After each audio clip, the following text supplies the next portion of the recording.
दूसरा क्वेश्चन में 3 और 4 के बीच 6 परिमेय संख्या ज्ञात करें। परिमेय संख्या ज्ञात करने का, तो हमको देखते हैं कि कितना संख्या ज्ञात करना है। 6 परिमेय संख्या ज्ञात करना है, 6 गो ज्ञात करना है। 6 को ज्ञात करने के लिए हमको क्या करना है, इसमें 6 + 1 करना है। 6 + 1 करके दोनों में हम गुना करेंगे, और गुना करला के बाद जो बीच का संख्या होगा वो मेरा परिमेय संख्या होगा। चलिए अब हल में देखते हैं कैसे हल होता। देखो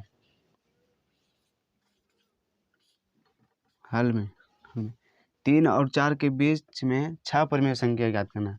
तो 6 परिमेय संख्या ज्ञात करने के लिए हमको 6 + 1 करना है। 6 + 1 करेंगे तो 7 आएगा। तो 7 से हमको दोनों में गुना करना है। 7/7 से गुना करना है दोनों में, 3 और 4 में। देखो पहला 3 से करते हैं। पहले 3 = 3 को गुना करना है 7/7। 6 + 1 आएगा। परिमेय संख्या ज्ञात करना है। परिमेय माने बाटा में लिखना है। 7 को 7/7 गुना करेंगे हम। ऊपर 3 7 21 और 7 में गुना करेंगे 1 7 7।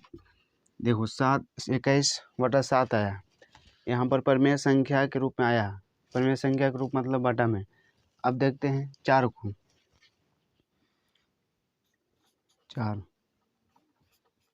4 गुने 7/7, इसको भी दोनों में 7/7 से गुना करना है। 7 चौके 28/7। देखो 21/7 आया 3 में, और 4 में 28/7 आया है। अब ये दोनों का बीच का संख्या होगा जो मेरा परिमेय संख्या होगा। 21/7 और 28/7 के बीच का संख्या। देखो लिखते हैं 21/7 और 28/7 को बीच वाला संख्या को ही हम परिमेय संख्या कहेंगे। देखो 21 के बाद 22/7, 23/7, 24/7, 25/7, 26/7 और हमारा 7/7। 6 परिमेय संख्या ज्ञात करना था। 6 को हम परिमेय संख्या ज्ञात किए।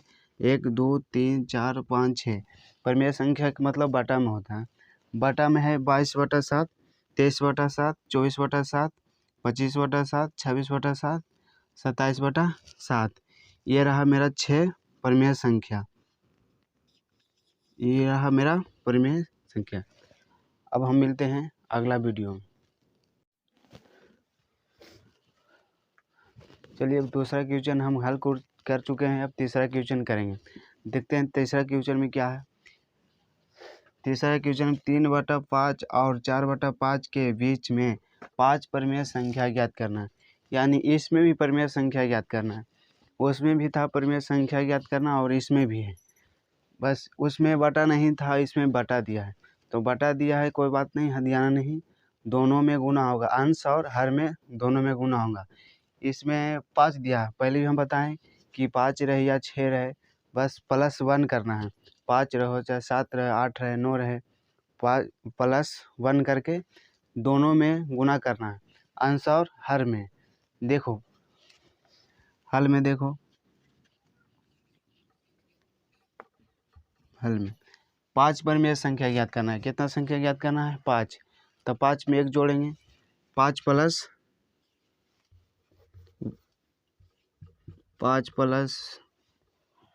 1 कितना होगा? 6।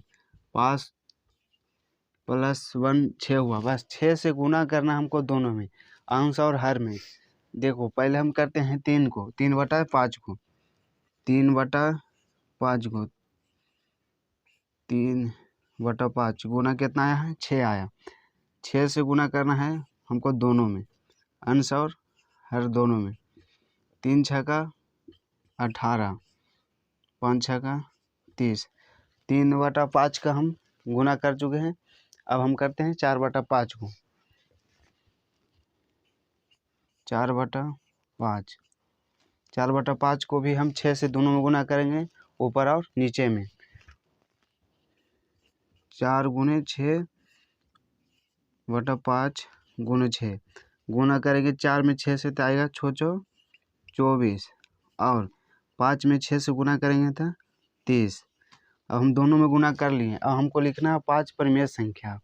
परिमेय संख्या हमेशा घटक रूप में होता है। देखो 5 परिमेय संख्या बीच में लिखना है, यानी 18 और 24 के बीच में। हम गुना किए तो 18 आया और 4 में गुना किए तो 24 आया।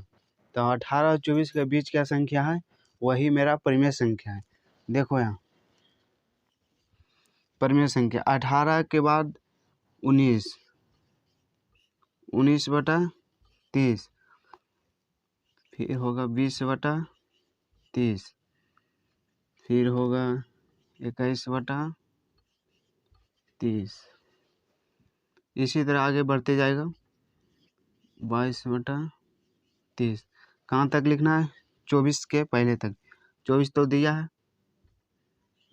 23/30। ये रहा मेरा 5 परिमेय संख्या। 5 परिमेय संख्या हमको याद करने का है। 5 परिमेय संख्या हम याद किए। 18 और 24 के बीच का संख्या क्या हुआ, 5 गो। ये रहा मेरा आंसर। अब समझ में आ गया होगा परिमेय संख्या कैसे याद करना है। चलिए अब देखते हैं चौथा क्वेश्चन। इससे पहले तीसरा क्वेश्चन हम बना चुके हैं 1.1 के। अब हम चौथा क्वेश्चन देखते हैं। चौथा क्वेश्चन में है सत्य और असत्य लिखना, जिसमें कारण के साथ बताना है कि सत्य कैसे है और असत्य कैसे है। चलिए देखते हैं हम। पहला है प्रत्येक प्राकृतिक संख्या पूर्ण संख्या होती है।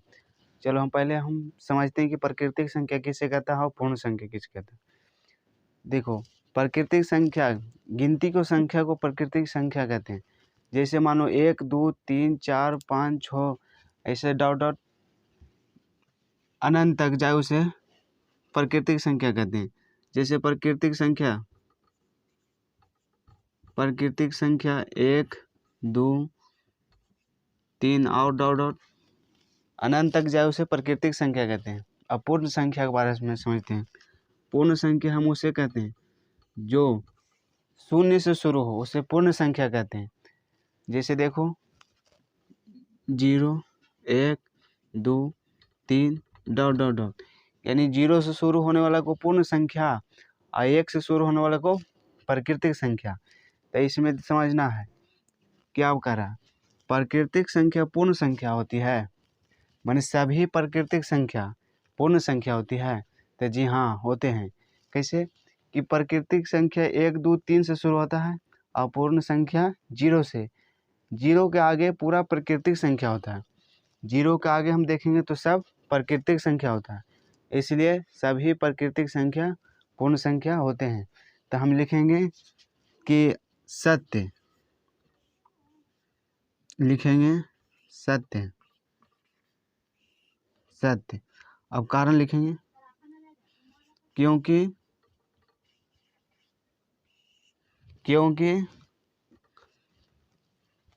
प्राकृतिक संख्या के समूह में 0 को शामिल करने से पूर्ण संख्या बनते हैं। क्योंकि प्राकृतिक संख्या के समूह में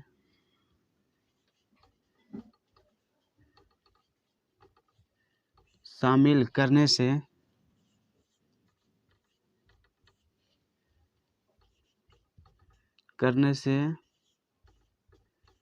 पूर्ण संख्या बनती है। तो समझ में आया कि सभी प्राकृतिक संख्या पूर्ण संख्या कैसे होती है। अब हम देखते हैं दूसरा में, प्रत्येक पूर्णांक एक पूर्ण संख्या होती है। तो इसमें हम समझते हैं कि पूर्णांक संख्या क्या होता है। पूर्णांक संख्या में धनात्मक और ऋणात्मक दोनों होता है, अर्थात प्लस और माइनस में। देखो प्लस और माइनस में कैसे समझो है, पहले हाँ जैसे एक रेखा है, यहाँ पर 0 लिए, इधर जाएंगे तो धनात्मक और बाएं साइड आएंगे तो ऋणात्मक, इस साइड आएंगे तो माइनस में, और वो साइड जाएंगे तो प्लस में। यानी पूर्णांक संख्या माइनस प्लस दोनों में होता है, जबकि पूर्ण संख्या प्लस में यानी धनात्मक में होती है।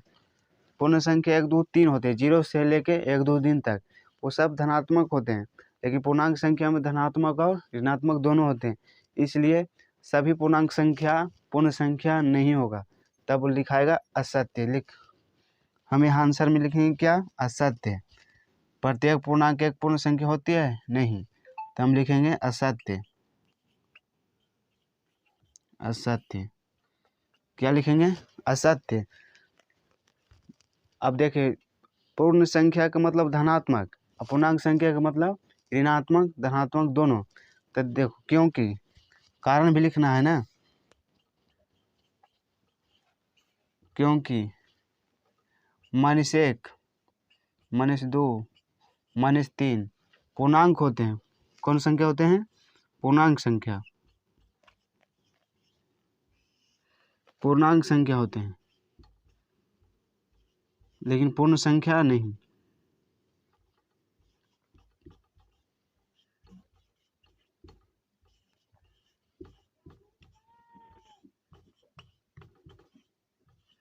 पूर्ण संख्या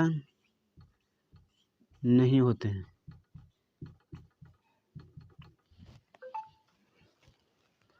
अब हम तीसरा क्वेश्चन देखेंगे। प्रत्येक परिमेय संख्या एक पूर्ण संख्या होती है।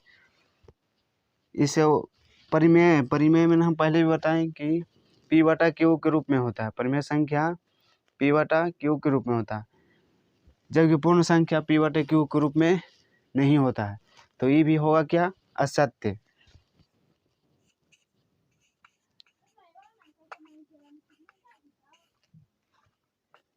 असत्य, क्योंकि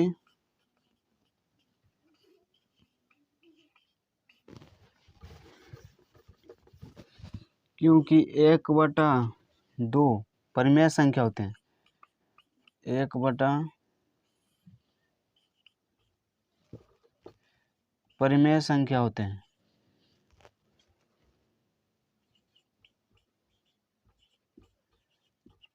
जबकि पूर्ण संख्या नहीं।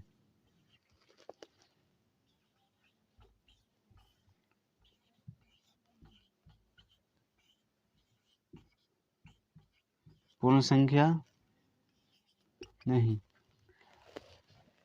अब समझ में आया है? प्राकृतिक संख्या, पूर्ण संख्या, पूर्णांक संख्या।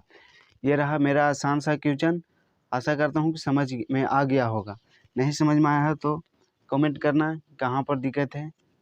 ठीक, बाकी आगे वीडियो में मिलते हैं।